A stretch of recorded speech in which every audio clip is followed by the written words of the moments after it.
হে তরুণ যুবকেরা, হে আমার মুরব্বিয়ানেরা, 70 জন বড় বড় কুরাইশদের সরদার নেতা, তারা এই বদরের ময়দানে হত্যা হয়ে গেল, মারা গেল। কুরাইশদের বড় রাগ হলো, ক্ষোভ হলো। বাবা, হে তরুণ যুবকেরা, হে আমার মুরব্বিয়ানেরা, শুনে রেখে দিন বাবা, জেনে রেখে দেন, আল্লাহর নবীর একজন চাচা যান ছিলেন, ভাই আমার, বীর যোদ্ধা, বীর সৈনিক, তার নাম হলো হযরতে হামজা রাদিয়াল্লাহু তাআলা আনহু।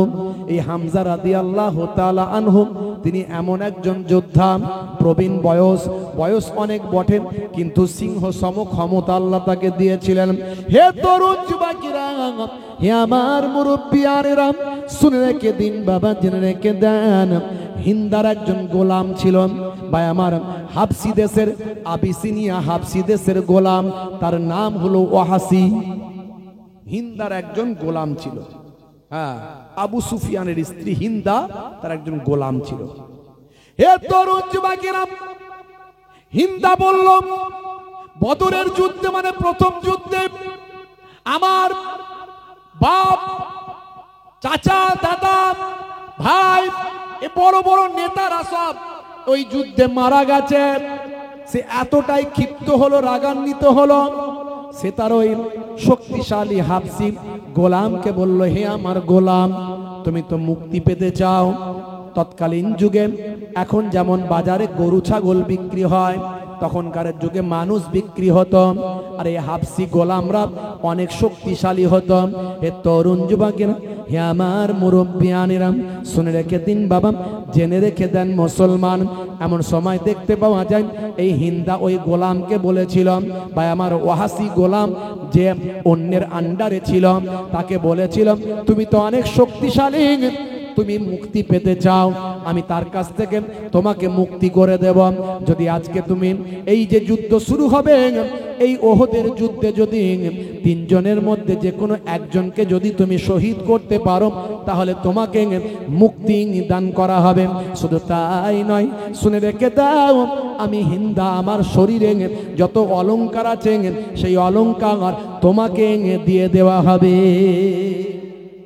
বিখ্যাত, শক্তিশালী, দীর্ঘদেহী, ভাই আমার, এই লড়াকু যোদ্ধা ওয়াহাসি চিন্তা করলো, হায় রে হায়, আমি যদি মুক্তি পাই তাহলে আমার কপাল খুলে যাবে। আমি তো গোলাম, আমাকে এরা কত অত্যাচার করে, কত কটু কথা বলে, আর আমারই বন্ধু হযরতে বেলাল, সে ইসলাম গ্রহণ করে, সে আজকে আজাদ, কত সম্মান তার, সে কত ইজ্জত, তাকে মুসলমানরা কত সম্মান করে, সে সব জায়গায় তাদের কাছে বসতে পারে, তাদের আলোচনা গল্প গুজবে থাকতে পারে, তাদের মধ্যে কথা কথোপকথন বাক্যালাপ করতে পারে। আর আমি এক গোলাম, এই কুফারেরা, আমার মনিবেরা আমাকে কাছে বসতে দেয় না, আমাকে গোলামের মতো মনে করে, চাকর মনে করে, আমাকে দূরে দূরে রাখে, কটু কথা বলে, ভাষা খারাপ করে। যাক, আমি বাবা যদি গোলামি থেকে মুক্তি পাই, আমার জীবন ধন্য হবে। ভাইরা আমার, তার মুসলমানদের সঙ্গে, কুফারদের সঙ্গে কোনো লেনা দেনা কিছু ছিল না, কিন্তু সে বড় শক্তিশালী লোক ছিল, ওয়াহাসি। হে তরুণ যুবকেরা, আমি একটু নবী প্রেমের কথা শুধু বলছি। মুসলমান কেমন নবীর প্রতি প্রেম ভালোবাসা রাখতে হবে, এই ওয়াহাসির কথা বলতে গিয়ে একটু আলোচনা করে দিচ্ছি। হে তরুণ যুবকেরা, হে আমার মুরব্বিয়ানেরা, শুনে রেখে দিন বাবা, জেনে রেখে দিন বাবা, এমন সময় ভাই আমার ওয়াহাসি প্রতিজ্ঞাবদ্ধ হলো, হিন্দার সঙ্গে প্রতিজ্ঞাবদ্ধ হলো, আমি আপনার কথা রাখবো, আপনি আপনার কথা রাখবেন। ভাই আমার, আবিসিনিয়া থেকে একটা, ভাই আমার, নিজের শক্তিশালী একটা বল্লাম নিয়ে এসেছিল, সে নিজে হাতে করে ওই বল্লামটা সব জায়গায় নিয়ে ঘুরে বেড়াতো। হে তরুণ যুবকেরা, ওহুদের যুদ্ধে গেল, একটাই টার্গেট, তাকে হিন্দা বলেছিল, হয় মুহাম্মদ আরবি সাল্লাল্লাহু আলাইহি ওয়াসাল্লামকে তুমি হত্যা করবেন, যদি তাকে যদি না পারো, শেরে খোদা আলী মুর্তজা কারামাল্লাহু ওয়াজহুকে হত্যা করবেন, আর তাকে যদি না পারো, 3 নাম্বার তোমাকে টার্গেট দিলাম, নবীর চাচা হযরতে হামজাকে তুমি হত্যা করবে। ওয়াসি চিন্তা করলাম নবী মুহাম্মদে আরবিকে তো হত্যা করতে পারবো না সাল্লাল্লাহু আলাইহি ওয়াসাল্লাম, কারণ নবীর সঙ্গে তো অনেক নবীর সাহাবীরা সঙ্গে থাকে। নবীর গায়ে টাচ করতে গেলে সাহাবীরা নিজেদের জীবনটা উৎসর্গ করবে, সেই নবীর কাছাকাছি যাবার ক্ষমতা আমি ওয়াসির হবে না। হে তরুণ যুবকেরা, 2 নাম্বার চিন্তা করলো হযরতে আলীকে মারতে পারবো কিনা।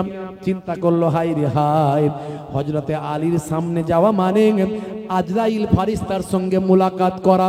না না না না, হযরতে আলীর সঙ্গে পেরে উঠতে পারবো না।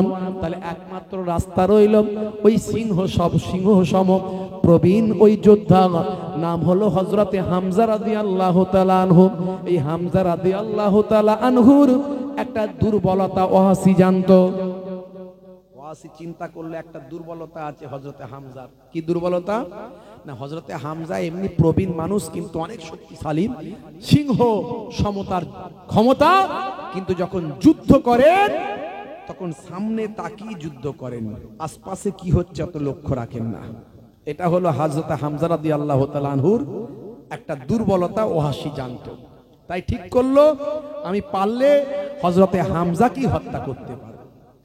হে তরুণ যুবকেরা, প্রবল গতিতে যুদ্ধ চলছে, সে আমি উহুদের ময়দানটাও গিয়ে দেখে এলাম। হে তরুণ যুবকেরা, আল্লাহর নবীর সামান্য একটা কথার অবজ্ঞা করার জন্য যে 50 জন তীরন্দাজকে আল্লাহর নবী ওই গিরিতে দাঁড় করিয়েছিলেন পাহাড়ের উপর, যুদ্ধে জয় হোক পরাজয় হোক তোমরা ওই গিরিপথ কখনো ছাড়বে না, ওই পাহাড় থেকে নামবে না। 50 জন তীরন্দাজ তোমরা দাঁড়িয়ে থাকবেন, কোনোভাবে জালেমরা যাতে ঘুরে না আসতে পারেন। হে তরুণ যুবকেরা, প্রথম তবকায় যুদ্ধে জয়লাভ মুসলমানদের হলো, কিন্তু আল্লাহর নবীর কথা তারা ভুলে গেল। মনে করলো যুদ্ধে তো জয় হয়ে গিয়েছে। ওই 50 জন তীরন্দাজ পাহাড় থেকে গিরিপথ ছেড়ে দিল।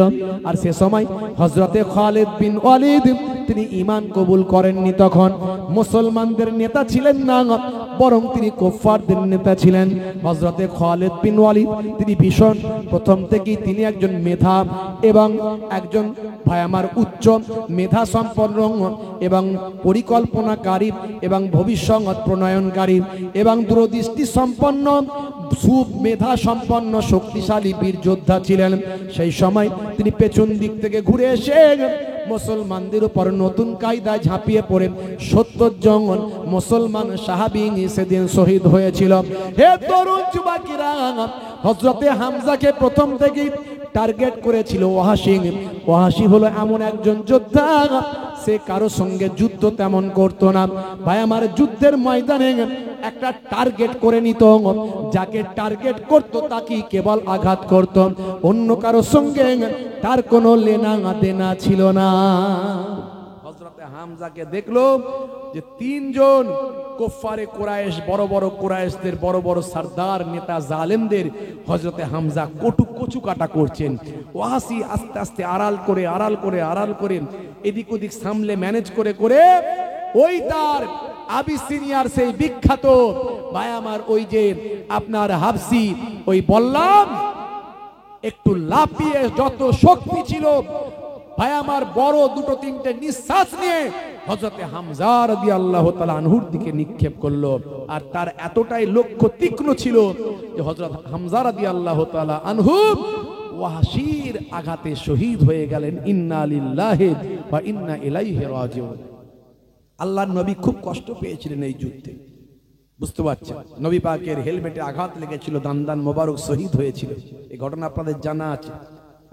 ওয়াইস করুনি হুজুর তিনি সেই ইরাকের জমিন থেকে কুর্ন শহর থেকে যখন জানতে পারলেন আমার নবীর দান মোবারক শহীদ হয়েছে, হযরত ওয়াইস করুনি হুজুর নিজের দাঁতগুলো ভাঙতে শুরু করেছিলেন।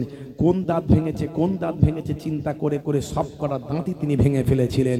নবীর জামানা পেয়েছিলেন, কিন্তু মা অসুস্থ ছিলেন বলে হযরত ওয়াইস করুনি হুজুর নবী পাকের দিদার করতে পারেননি, তাই নবী পাকের সাহাবী হতে পারেননি, কিন্তু আফজাল তাবেঈ হয়েছিলেন। জোরে বলুন সুবহানাল্লাহ। আল্লাহর নবীর সাহাবীদের দিদার পেয়েছিলেন এবং আল্লাহর নবী হযরত ওয়াইস কুরুনির পরিচয় সাহাবীদের হযরত আলী মুর্তজা এবং আবু বকর হযরত ওমর ফারুককে দিয়েছিলেন। ওয়াইস কুরুনির সিম্পটম গুলো বলেছিলেন এবং বলেছিলেন ওয়াইস কুরুনি যদি দোয়া করে ছাগলের পাল পাল পরিমাণ যে গায়ে পোশাক যে লোম থাকে এই লোম পরিমাণ সওয়াব, লোম পরিমাণ গুনাহ মাফ ওয়াইস কুরুনির দোয়াতে আমার আল্লাহ আমার উম্মতের কবুল করে নেবেন। এবং নিজের গায়ের জুব্বাটা ওয়াইস কুরুনি হুজুরের জন্য আল্লাহর নবী পাঠিয়েছিলেন। হযরত ওমর ফারুক, হযরত আলী মুর্তজা হুজুর নিয়ে এসেছিলেন। তো সেই কত কষ্টের দিন নবী আমার গেছে ইসলামকে টিকিয়ে রাখার জন্য, নামাজকে টিকিয়ে রাখার জন্য, যাতে কোরআনকে টিকিয়ে রাখার জন্য, মসজিদ মাদ্রাসা টিকিয়ে রাখার জন্য, ঈমানকে টিকিয়ে রাখার জন্য। কিন্তু বড় দুঃখ লাগে আজকে মুসলমান, আজকে আমরা ঈমানের বিষয়ে চিন্তা করি না। আমরা কাটা খাই না গোটা খাই ও নিয়ে ভাবার দরকার আমাদের নাই। দেখবেন মন জানিস মিয়ামোর যে সমস্ত বাজারে বাজারে দোকানগুলো হয়েছে মিষ্টির স্পেশাল সুন্দর সুন্দর মিষ্টির দোকান, ওখানে আবার চিকেনের সব কিছু পাওয়া যায়। আবার একটা মুফতি সাহেবের একটা বোর্ড টাঙানো থাকে হালাল, হালাল চিকেন। কে ফতোয়া দিচ্ছে একটা মুফতি সাহেবের নাম লেখা থাকে। ও মুফতি কোথাকারের মুফতি কে জানে, কোথায় বাড়ি, সেও অরিজিনাল ঠিক জানে কি জানে না কোনো ঠিক নাই। ওই মন জানিস মিয়ামোর ওই যে সমস্ত দোকানগুলোতে টাঙানো থাকে হালাল বলে। আর মুসলমানের ছেলে দাড়িওয়ালা টুপিওয়ালা নামাজি হাজি সাহেব গাজী সাহেব সুফি সাহেব মৌলানা সাহেব মুফতি সাহেব ও যাচ্ছে ফটাফট বলছে ওটা হালাল, অসুবিধা নাই। চিকেন কি চিকেনের বিভিন্ন রকম মেটেরিয়ালগুলো খাবারগুলো কিনছে আর খাচ্ছে। ও জানে না যে অরিজিনাল কতটা সত্যি হালাল, তো কে হালালটা করেছে, কেমন করে করেছে, হ্যাঁ একবারও চিন্তা করলো না। আমি উমরা হজ করে ফিরে আসছি ভাই, বুঝতে পারছেন? আরো সাধারণ মানুষ তো হজে যাচ্ছে, অনেক উমরা হজ করতে যাচ্ছে, আল্লাহ কবুল করে নিয়েছে, নবীর ডাক এসেছে, আল্লাহর ডাক এসে চলে গেছে। তার সেই ঈমানের আমলে কতটা সম্পূর্ণ হয়েছে এখন সাধারণ মানুষ বোঝা মুশকিল। ভাই আমার প্লেনে খাবার দিচ্ছে, আমরা ভেজ খাবার খাচ্ছি, আর পাশের হাজি সাহেব চিকেন খাচ্ছে। বারণ করলে বলছে হুজুর সব হালাল, অসুবিধা নাই। আর তাকে তার বারবার বারণ করা যায় না যে কতটা হালাল, ও কোথা থেকে আসছে হালাল হয়ে তুমি জানো? তুমি কি দেখেছো? স্যাঙ্গুইন তুমি, তোমার তাকওয়াটা কোথায় যাবে? এখন ওসব কথা কে কাকে বোঝায়? দেখবেন এই যে বাজারে বাজারে সব চিকেনের দোকান, দেখবেন চিকেনের দোকান পেচ্ছাপ করে পানি নাই নে, কিন্তু মাথায় ঠিক টুপি রেখেছে মানুষকে বোকা বানানোর জন্য।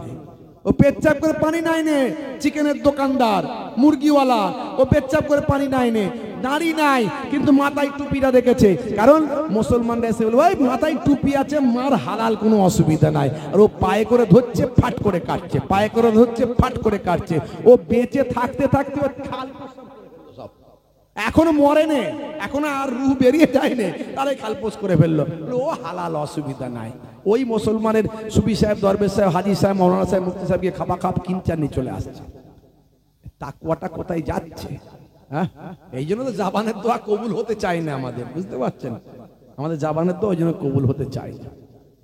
হে তরুণ যুবকেরা, হে আমার বন্ধুরা, শুনে রেখে দিন বাবা, জেনে রেখে দেন হে মুসলমান, শুনে রেখে দিন, জেনে রেখে দেন।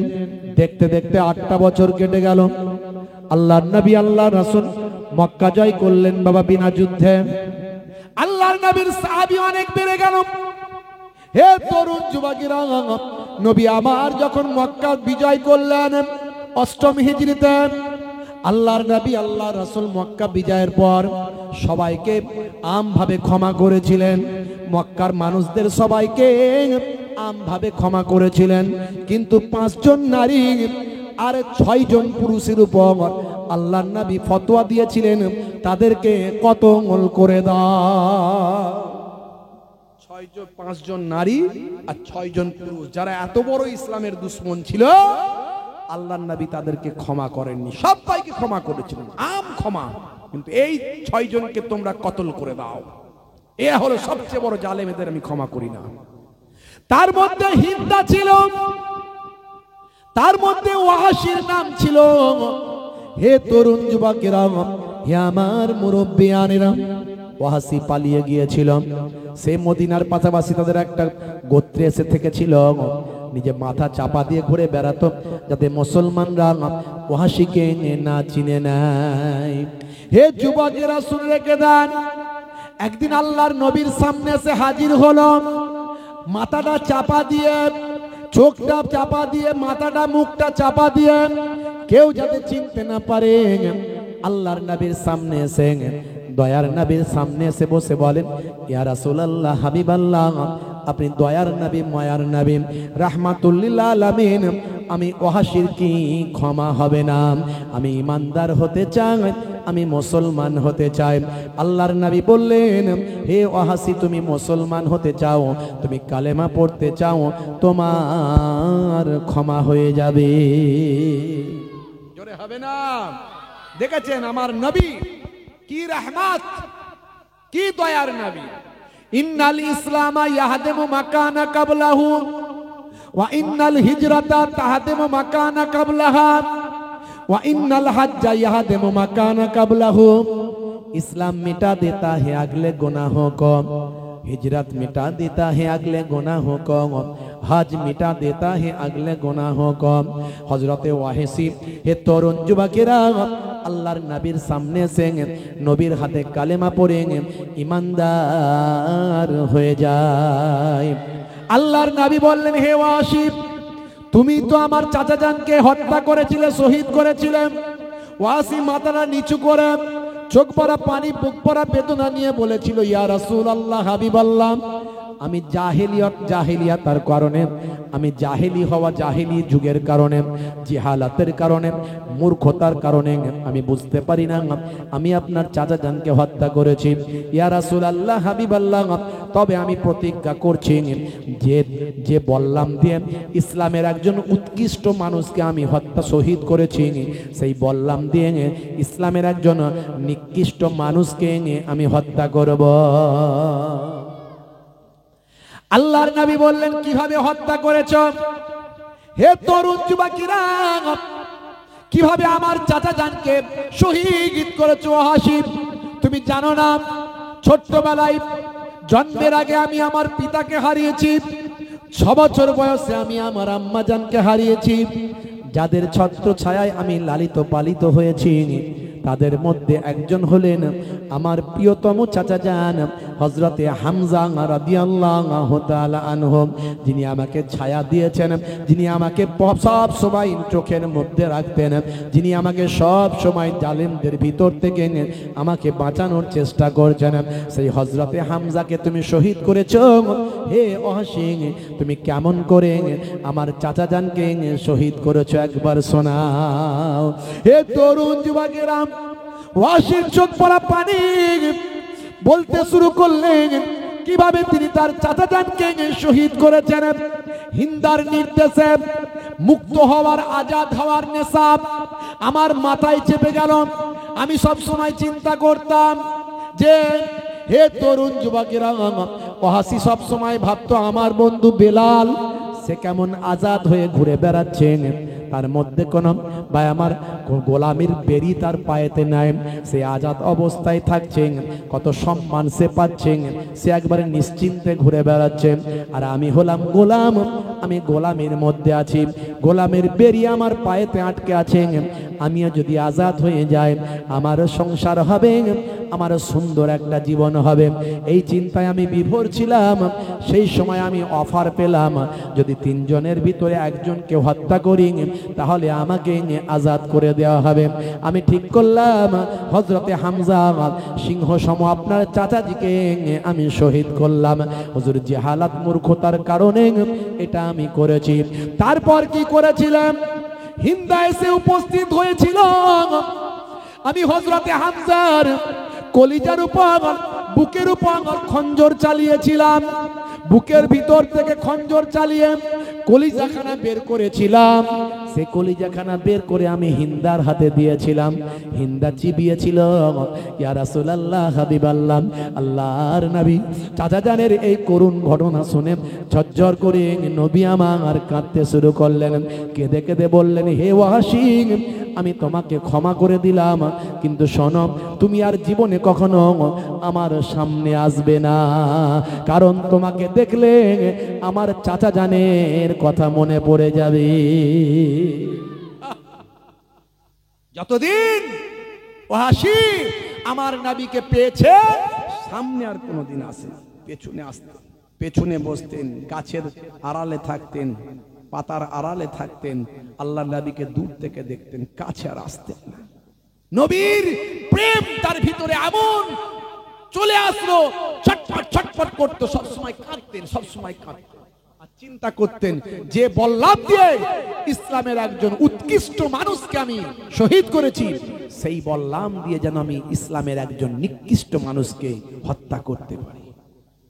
হে তরুণ যুবকেরা, হে আমার বন্ধুরা, হে আমার মুরব্বিয়ানিরা, শুনে রেখে দিন বাবা, আল্লাহর নবীর ইন্তেকালের পরে বিভিন্ন জালেমদের আবির্ভাব হলো। হে তরুণ যুবকেরা, হে আমার মুরব্বিয়ানিরা, আল্লাহর নবীর ইন্তেকালের পরে অনেক জালেমদের আবির্ভাব হয়েছিল। হযরতে আবু বকর সিদ্দিক রাদিয়াল্লাহু তাআলা আনহুর যোগ্য নেতৃত্বে সমস্ত জালেমদের প্রতিহত তিনি করেছিলেন। তার মধ্যে একটা হলো ভণ্ড নবীর আবির্ভাব। মুসাইলামা কাজ্জাব আল্লাহর নবীর জামানা থেকেই তার বহিঃপ্রকাশ হয়েছিল। সে তার ভক্তদের বিভিন্নভাবে ট্রেনিং দিয়েছিল, এতটাই কঠোর বানিয়েছিল। হে তরুণ যুবকেরা, তার ভক্তটাও কিন্তু ভীষণ কঠোরভাবে, ভাই আমার, মুসাইলামা কাজ্জাবকে তারা নবী বলে মেনে নিয়েছিল। হে তরুণ যুবকেরা, খুবই সংক্ষেপ করে বলি, এক সময় আল্লাহর নবীর সাহাবী হযরতে আবু বকর সিদ্দিক রাদিয়াল্লাহু তাআলা আনহু, এই মুসাইলামা কাজ্জাব, যার বিশাল বড় একটা সৈন্যবাহিনী ছিল, বিশাল শক্তি সঞ্চয় করেছিল, সেই শক্তিকে ধূলিসাৎ করার জন্য, মুসাইলামা কাজ্জাবকে পদোন্নত করার জন্য, মুসাইলামা কাজ্জাবকে ভাই আমার ভস্মী করে দেওয়ার জন্য, ধ্বংস করার জন্য, হযরতে আবু বকর সিদ্দিক ইসলামকে জিন্দা রাখার জন্য, ইসলামের দুশমন ইসলামকে মিটিয়ে দিতে চায়, আমার নবীর বড় শত্রু মুসাইলামা কাজ্জাবকে প্রতিহত করার জন্য হযরতে খালিদ বিন ওয়ালিদ, যে ইসলামের আজকে বড় শক্তি, সাইফুল্লাহ, আল্লাহর তরবারি উপাধি পেয়েছেন, সেই হযরতে খালিদ বিন ওয়ালিদ জীবনে 150 খানা যুদ্ধ করেছিলেন, জীবনে একটা যুদ্ধেও কখনো তিনি পরাজিত হন না। যে হযরতে খালিদ বিন ওয়ালিদের নেতৃত্বে মুসাইলামা কাজ্জাবকে প্রতিহত করার জন্য আবু বকর সিদ্দিক হুজুর রাদিয়াল্লাহু তাআলা আনহু পাঠিয়ে দিলেন, যাও মুসাইলামা কাজ্জাবকে প্রতিহত করো। অনেক শক্তি সঞ্চয় করে ফেলেছে, সে ইসলামকে ধ্বংস করার চক্রান্তে নেমেছে, আমার নবীর নাম ইজ্জতকে মিটিয়ে দিতে চেষ্টা করছে, তাকে প্রতিহত করো। হে তরুণ যুবকেরা, ভয়ঙ্কর যুদ্ধ হলো, মারাত্মক যুদ্ধ। মুসাইলামা কাজ্জাব তার ভক্তদের এমন ভাবে ট্রেনিং দিয়েছিল, তাদের ঈমানের শক্তি অনেক বেড়ে গিয়েছিল, তারা সত্যি ভাবত মুসাইলামা কাজ্জাব একজন নবী এবং এই নবীকে বাঁচানো আমাদের জন্য দায়িত্ব। এইভাবে তাদের মধ্যে একটা ঈমানী শক্তি জাজবা তৈরি হয়েছিল। এই শক্তিটাও কিন্তু কম নয়, মুসলমানদের শক্তির সঙ্গে এই শক্তিরও কিন্তু কম ছিল না। লড়াই প্রবল বেগে চলেছিল, এমন লড়াই হয়েছিল মুসলমানরা হযরতে খালিদ বিন ওয়ালিদের নেতৃত্বে কখনো পেছু হাঁটেনি, কিন্তু মুসাইলামা কাজ্জাবের সঙ্গে লড়াই করতে গিয়ে লড়াই একবারে ভাই আমার সামনাসামনি লড়াই হয়েছিল। এই লড়াইয়ে উভয় পক্ষে ভাই আমার ভয়ঙ্কর ক্ষয়ক্ষতি হয়েছিল। হযরতে খালিদ বিন ওয়ালিদের নেতৃত্বে মুসলমানদের প্রায় কিছু কম বেশি 1200 সাহাবী শহীদ হয়েছিলেন। তার মধ্যে 300 জন হাফেজ ছিলেন, হাফেজে কোরআন ছিলেন। হে তরুণ যুবকেরা, হযরতে খালিদ বিন ওয়ালিদ চিন্তা করলেন, এই যুদ্ধে এভাবে জয়লাভ করা তো সম্ভব নয়, এ তো ভয়ঙ্কর যুদ্ধ, হাজার হাজার মানুষ মারা যাচ্ছে, কিন্তু এইভাবে তো যুদ্ধ করা সম্ভব নয়। হযরত খালিদ বিন ওয়ালিদ চিন্তা করলেন, আমাকেই একটা মুহূর্ত তৈরি করতে হবে, একটা ভয়ঙ্কর ঝুঁকি আমাকেই নিতে হবে। আমার আল্লাহ যদি বাঁচিয়ে রাখেন বাঁচব, না হলে আমাকে মুসাইলামাকে হত্যা করতে হবে, আমি একা হত্যা করব। খালিদ বিন ওয়ালিদ এমন একজন যোদ্ধা ছিলেন যিনি এই ক্ষমতা নেওয়ার মতো শক্তিশালী, তার শক্তি ছিল তার মধ্যে। মুসাইলামাকে একা হত্যা করবেন এই চিন্তা ভাবনা নেওয়ার মতো এই সাহস, এই শক্তি, এই মনোবল, এই মেধা হযরত খালিদ বিন ওয়ালিদের ছিল। হযরত খালিদ বিন ওয়ালিদ দ্রুতগামী একটা শক্তিশালী ঘোড়া নিয়ে চলতে শুরু করলেন ঝড়ের গতিতে। হে তরুণ যুবকেরা, হাতের ঢাল তলোয়ার নিয়ে যত জালেমদের পক্ষ থেকে তীর আসছে সব রুখে দিচ্ছেন। হে তরুণ যুবকেরা, হে আমার মুরব্বিয়ানেরা, শুনে রেখে দিন বাবা, জেনে রেখে দিন বাবা, একজন বড় যোদ্ধা ভাই আমার কুফফারদের মুসাইলামা বিন কাজ্জাবদের, একজন মুসাইলামা কাজ্জাবদের বড় যোদ্ধা যখন হযরতে খালিদ বিন ওয়ালিদের দিকে একটা বড় বল্লাম উঁচিয়ে আসছে ঘোড়াতে সাওয়ার তাকে শহীদ করার জন্য, সেই সময় মুসলমানদের ভিতর থেকে একটা ভাই আমার তীরন্দাজ তীর নিক্ষেপ করে ওই বাবা মুসাইলামা কাজ্জাবের বড় যোদ্ধার গলায় নিক্ষেপ করল, সঙ্গে সঙ্গে সে মাটিতে লুটিয়ে পড়ল। হযরতে খালিদ বিন ওয়ালিদ তার পরিকল্পনা চেঞ্জ করে ফেললেন। তিনি ভাই আমার সঙ্গে সঙ্গে তীর দিয়ে যুদ্ধ করা, তলোয়ার যুদ্ধ করা বাদ দিয়ে সঙ্গে সঙ্গে তার পড়ে যাওয়া ওই যে বললাম সেটাকে কুড়িয়ে নিলেন। কুড়িয়ে নিয়ে ঘোড়ার উপর থেকে ভাই আমার লাফিয়ে উঠলেন এবং সকলের মাথার উপর দিয়ে ঘিরে থাকা মুসাইলামা কাজ্জাবের দিকে বাতাসের গতিতে কয়েকটা দম নিয়ে সেই বড় ভাই আমার বললামটা ছুঁড়ে দিলেন। কিন্তু অল্পের জন্য মুসাইলামা কাজ্জাব বেঁচে গেল, তার বডিগার্ড তার সঙ্গে যে ছিল সে সেখানে পড়ল, মারা গেল। এই ঘটনা মুসাইলামা কাজ্জাবের ভিতকে নড়িয়ে দিয়েছিল, তাদের মনোবলকে ধ্বংস করেছিল। মুসাইলামা কাজ্জাব সেখান থেকে তার সঙ্গীদের নিয়ে ছুটতে শুরু করল, তার ভিত, তার মনোবল, তার শক্তি শেষ হয়ে গেল। ভাই আমার ছুটে গিয়ে একটা বাউন্ডারি প্রাচীরের ভিতর তারা ঢুকে পড়ল এবং মৃত্যু ভয় তাদেরকে আঁকড়ে ধরল। সেই সময় প্রাচীরের ভিতরে ঢুকে তারা প্রাচীরটা দরজা বন্ধ করে দিল।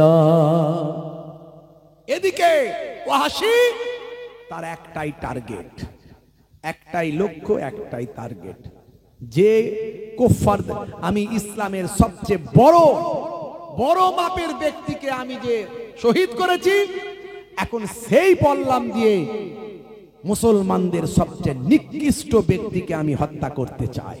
তার একটাই টার্গেট, বুঝতে পারছি বন্ধুরা আমার, তরুণ যুবকেরা আমার, ওয়াহশীর মনে সব সময় যন্ত্রণা। যতদিন নবী হায়াতে ছিলেন ততদিন আমাকে মুখ দেখাননি, আমি তার মুখ দেখিনি, আমি ইসলাম বুঝতাম না, আমি নবী চিনতাম না, আমি নবীর চাচা জানকে আমি হত্যা করেছি, সারাটা জীবন ধরে আমি কষ্ট পেয়েছি। আহারে আজকেই আমার সুযোগ এসেছে মুসলমানদের মধ্যে থেকে দাঁড়িয়ে আর ইমানদারদের সবচেয়ে বড় শত্রু, নবীর সবচেয়ে বড় শত্রু, ইসলামের সবচেয়ে নিকৃষ্ট ব্যক্তি ওই মুসাইলামা কাজ্জাবকে হত্যা করে সেদিনের বদলা নেবার সুযোগ এসেছে। আজকে আমি এই সুযোগ ছাড়ব না। হে তরুণ যুবকেরা, হে আমার মুরব্বিয়ানেরা, ওই ভাই আমার প্রাচীরকে টপকে গিয়ে দরজা খুলে ফেলা হলো। বিভিন্ন কৌশল করে ভাই আমার দরজা ভেঙে সেখান থেকে মুসলমানেরা ঢুকলো। মুসলমান নবীর সাহাবীরা ঢুকে হযরতে ওয়াহশী তাকে টার্গেট করলেন মুসাইলামা কাজ্জাবকে হত্যা করার।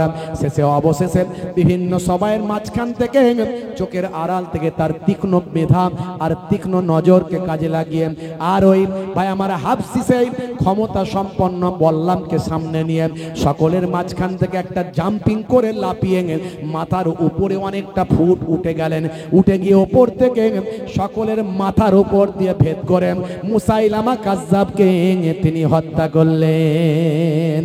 হে তরুণ যুবকেরা, ইসলামের বড় শত্রু যারা নবীর শান ইজ্জতকে নষ্ট করতে চায়, ইসলামের বড় শত্রু ভাইরা আমার, ইসলামকে ধ্বংস করে দিতে চায়, যাদের হাতে মুসলমানদের অনেক রক্ত লেগে আছে, নবীর সাহাবীদের অনেক রক্ত লেগে আছে।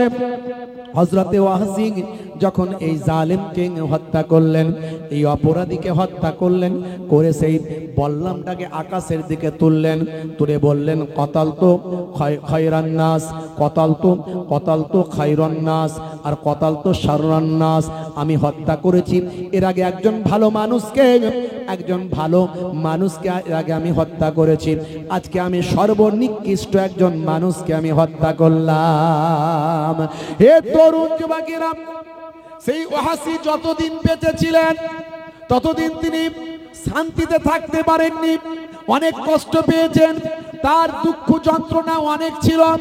আল্লাহর নবী তাকে সামনে বসতে দেননি, পেছনে বসো বাবা, আমার সামনে তুমি আসবে না। এই যে তাকে আঘাত কষ্ট পেয়েছেন সারাটা জীবন, তার কিছুটা মুসাইলামাকে হত্যা করে কিছুটা ঠান্ডা হয়েছিল, কিন্তু হযরতে ওয়াহশী অনেক হায়াত পেয়েছিলেন, কিন্তু আল্লাহর নবীর সামনাসামনি বসা হয়নি, নবী তার সামনাসামনি নেয়নি, এর জন্য বড় তার কষ্ট হয়েছিল। হে তরুণ যুবকেরা, হে আমার মুরব্বিয়ানেরা, হযরতে ওয়াহশী বলেন আমি তারপর থেকে আমি মদিনা শরীফে থাকতাম না, আমি নবী পাকের রওজা মোবারকে যেতাম না, আমার মনে বড় কষ্ট হতো, আহারে আমি আমার নবী পাকের কলিজার টুকরা চাচা জানকে আমি নিজে হাতে শহীদ করেছি। হে তরুণ যুবকেরা, হযরত ওয়াহশী তিনি আর মদিনা শরীফে থাকতেন না, তিনি চলে গিয়েছিলেন তার দেশের বাড়ি, সেইখানে তিনি থাকতেন। এমন সময় এই যুদ্ধের পরে হযরতে ওয়াহশী স্বপ্নের মধ্যে দেখছেন আল্লাহর নবীর সঙ্গে দেখা হয়েছে। আল্লাহর নবী বলছেন, ওয়াহশী তুমি আমার পেছনে কেন, তুমি আমার সামনে এসো, যত দুঃখ যন্ত্রণা আমার হৃদয়ে ছিল, তুমি ইসলামের একজন নিকৃষ্ট জালেমকে হত্যা করে সেটা ঠান্ডা করে দিয়েছ। ভাইরা আমার, তরুণ যুবকেরা আমার, হযরতে ওয়াহশী কেমন নবী প্রেম ছিলেন। আপনি বলবেন যুদ্ধের ওয়াজ করছেন হুজুর, ভাই আমার, যুদ্ধের মধ্যে খারাপ কিছু থাকে না, যুদ্ধ অন্যায়কে প্রতিহত করে, যুদ্ধ সব ধর্মের মধ্যে আছে। আপনি যদি জিসাসের ধর্ম যদি দেখেন সেখানেও যুদ্ধের কথা পাবেন। আপনি যদি মহাভারত রামায়ণ মহাভারত পড়েন, সেই অর্জুনের কথা যদি পড়েন সেখানে দেখবেন অর্জুনকে যুদ্ধের কথা বলা হচ্ছে। যুদ্ধটা খারাপ নয়, যুদ্ধ মানে অন্যায়ের বিরুদ্ধে প্রতিহত করা, এই যুদ্ধ মানে মনের যুদ্ধ হয়, এই যুদ্ধ মানে হাত দিয়ে যুদ্ধ হয়, এই যুদ্ধ মানে মুখ দিয়ে যুদ্ধ হয়। পরিবেশ স্থানকাল পাত্র অনুযায়ী যুগে যুগে যুদ্ধ হয়েছে, এখনো যুদ্ধ চলছে। লড়াই বিভিন্ন পদ্ধতিতে হয়, আইনের লড়াই হয়, কলমের লড়াই হয়, মুখের লড়াই হয়, হাতের লড়াই হয়, তলোয়ারের লড়াই হয়, আবার বর্তমানে বোম বারুদের লড়াই হয়। কথা ঠিক না ভুল? তবে লড়াইটা করতে হবে অন্যায়ের বিপক্ষে, ন্যায়ের পক্ষে, সেই লড়াইয়ে আল্লাহর মাদাদ থাকবে। কথা ঠিক না ভুল? বন্ধুরা আমার, তরুণ যুবকেরা আমার, কেমন নবী প্রেম ছিল, কেমন তাদের মধ্যে নবী প্রেম ছিল, সাহাবীদের মধ্যে নবী প্রেম ছিল। আমি একটা নবী প্রেমিকের উদাহরণ আপনাদের মাঝখানে দিলাম, যে অনেক ওয়াজ করেছে, বিজ্ঞান ভার্সেস ইসলাম, অনেক বড় বড় অথার পণ্ডিতদের আলোচনা করেছি, নায়ক গায়ক খেলোয়াড় প্লেয়ারদের আলোচনা করেছি। আজ আমি সে আলোচনা করিনি, আজ এই নবী প্রেমের কথা বললাম।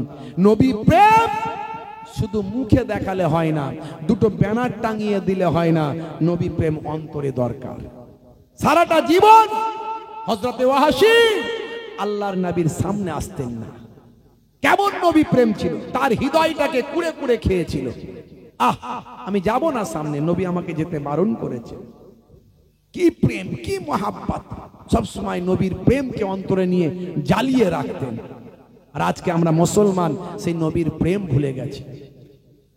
আমরা দুটো ব্যানার টাঙ্গিয়ে দিই, বছর একবার জলসা করে দিই, মিলাদুন নবীতে চাঁদা দিয়ে দিই, ভাবি যে নবীর হক আদায় হয়ে গেছে।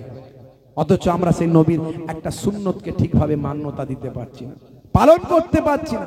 আমরা বেনামাজি হয়ে যাচ্ছি, নামাজ পড়ছি না। এই জন্য আজকে আমাদের এত বিপদ মুসিবত আসছে। ভাইরা আমার, আজ থেকে প্রতিজ্ঞা করুন নামাজ ছাড়বেন না। বলুন ইনশাআল্লাহ। আজ থেকে প্রতিজ্ঞা করুন নামাজ ছাড়বেন না। যে নবী নামাজকে প্রতিষ্ঠা করার জন্য আল্লাহর নবীর 70 জন সাহাবী ওহদের ময়দানে শহীদ হলেন। হযরত হামজাকে শহীদ হতে হয়েছে, বড় বড় সাহাবীদের শহীদ হতে হয়েছে সেই নামাজকে কায়েম করার জন্য। আমার নবীর সঙ্গে কুফফারদের কোনো শত্রুতা ছিল না। কুফফারেরা আমার নবীকে বড় ভালোবাসতো, মানতো, বলেছিল যে তুমি এইসব ছেড়ে দাও, তুমি কি চাইবে বলো, সুন্দরী স্ত্রী চাও সেটাও দেব, বড় নেতা হতে চাও নেতা বানিয়ে দেব, ধনী হতে চাও ধন দৌলত দিয়ে দেব। আমার নবী বলেছিলেন আমি দায়িত্ব পেয়েছি, আল্লাহ আমাকে দায়িত্ব দিয়েছেন, সমাজ থেকে অন্যায়কে দূরীভূত করতে হবে, সমাজ থেকে কুসংস্কার দূর করতে হবে, আল্লাহ যে এক সেটা প্রচার করতে হবে। যাকে তাকে খোদা বললে হবে না, সেটা আমাকে প্রচার করতে হবে। কে মানলো কে মানলো না সেটা পরের ব্যাপার, আমি ঘাট ধরে জোর করে মানাচ্ছি না, আমাকে এটা প্রচার করতে হবে। তোমরা আমার প্রচারে বাধা দিচ্ছ, তোমরা আমার প্রচারে বাধা দিচ্ছ। আল্লাহর নবীকে বলা হয়েছিল যা চাইবে সেটা দেব। আল্লাহর নবী বলেছিলেন যদি আমার এক হাতে সূর্য আর এক হাতে চন্দ্র দেওয়া হয় তবু আমি আল্লাহর একত্ববাদের প্রচার বন্ধ করব না। দেখেছেন সেই নবীর কত কষ্ট করেছেন। আজকে প্রতিজ্ঞা করুন নবীকে ভালোবাসা দেখাতে গেলে আমাদের নামাজি হতে হবে। নামাজি হয়ে যান, গায়েবী মাদাত পাবেন। নবীর সুন্নতওয়ালা হয়ে যান, গায়েবী মাদাত পাবেন। বলুন ইনশাআল্লাহ। আল্লাহ আমাদের কবুল করেন। বলুন আল্লাহুম্মা আমিন। বলুন আল্লাহুম্মা আমিন।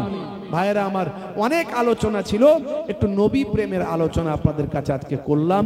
আজ থেকে নবী প্রেমকে আমাদের ভিতরে লালিত পালিত করুন। যে নবীর জন্য আমরা কলেমা পেয়েছি, নামাজ পেয়েছি, রোজা পেয়েছি, সেই নবীকে ভালোবাসুন। নবীকে ভালোবাসতে গেলে নামাজি হন, নবীকে ভালোবাসতে গেলে সুন্নতওয়ালা হন। অনেক সুন্নতের কথা আমি বলেছি, ইন্টারনেট খুঁজলে 20-25 হাজার বক্তব্য আমার পাবেন। আমি অনেক সুন্নতের কথা বলেছি, তবে আজকে আমি একটা সুন্নতের কথা বলবো। কবরে গেলে কোনো সুন্নত দেখা যাবে না, যত সুন্নতের কথা আমি বলেছি। একটা সুন্নত দেখা যাবে, সেটা হলো মুখের দাড়ি। মুখের দাড়ি, অনেকে দাড়ি রাখতে লজ্জা পান, আমি বলবো লজ্জা পাবেন না। বড় রাখতে যদি অসুবিধা মনে হয় ছোটই রাখুন। এখন তো দাড়ি ফ্যাশন। বিরাট কোহলি দাড়ি রেখেছে, হরভজন সিং দাড়ি রেখেছে, লিওনেল মেসি দাড়ি রেখেছে। ভাই আমার, বড় বড় ওয়াথার পণ্ডিত, নায়ক, গায়ক, খেলোয়াড়, প্লেয়ার, নেতা, মন্ত্রী দাড়ি রেখেছে। আপনার কিসের লজ্জা? বড় রাখতে পারেন না, ছোট রাখুন। ইমানি শক্তি যেদিন বেড়ে যাবে সেদিন মুহিবুল্লাহ হুসাইনের থেকে বড় নারী হয়ে যাবে। এই দাড়ির মধ্যেও সায়েন্স আছে, আমি এর আগে বলেছি। অস্ট্রেলিয়ার ব্রিসবেন ইউনিভার্সিটি অফ কুইন্সল্যান্ড, সেখানে দাড়ি নিয়ে গবেষণা হয়েছিল যে ইসলামে দাড়ি রাখাটা বাধ্যতামূলক করা হয়েছে। কেন? বড় বড় ওয়াতার পণ্ডিত, বড় বড় ভাই আমার যত ইসলামিক স্পিরিচুয়াল ব্যক্তিত্ব আছে তারা সব দাড়ি রাখে। কারণটা কি? তারা দাড়ি নিয়ে গবেষণা করে দেখছে সূর্য থেকে একটা অতি বেগুনি রশ্মি পৃথিবীর মাটিতে আসে, যেটা মানুষের স্কিনে বড্ড ব্যাড ইফেক্ট তৈরি করে। যাদের মুখে দাড়ি আছে তাদের মুখটা ওই দাড়ির জন্য মুখটা ওই স্কিন ওই ইফেক্ট থেকে, অতি বেগুনি রশ্মির ইফেক্ট থেকে দাড়ির কারণে মুখটা অনেকটা নিষ্কৃতি পায়। জোরে বলুন সুবহানাল্লাহ। শুধু তাই নয়, এখানে আমাদের সবচেয়ে সূক্ষ্ম সূক্ষ্ম নার্ভগুলো আছে।